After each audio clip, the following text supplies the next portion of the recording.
अयोध्येमध्ये सोमवारी प्रभू श्रीरामचंद्रांच्या मूर्तीचा प्राणप्रतिष्ठा सोहळा मोठ्या उत्साहात संपन्न झाला। गेल्या 500 वर्षांपासून ज्या क्षणाची आतुरतेने आपण वाट पाहत होतो तो क्षण काल सत्यात उतरला।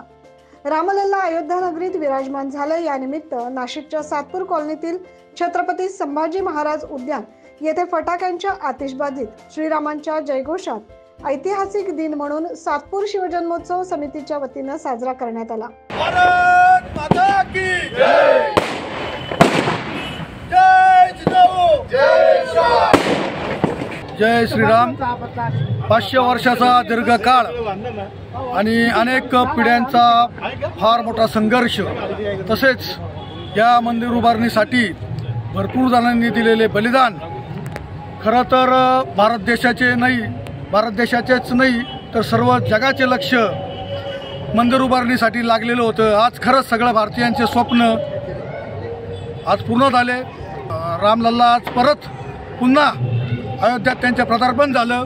जय श्रीराम।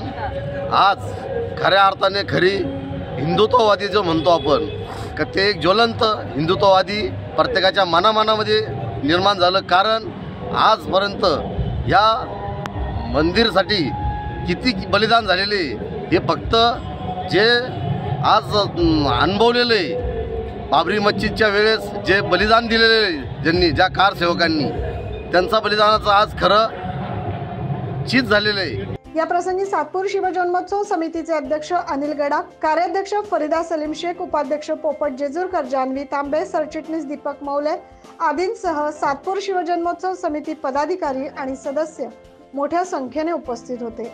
9 न्यूज महाराष्ट्रासाठी प्रतिनिधी ज्ञानेश्वर आंधळे।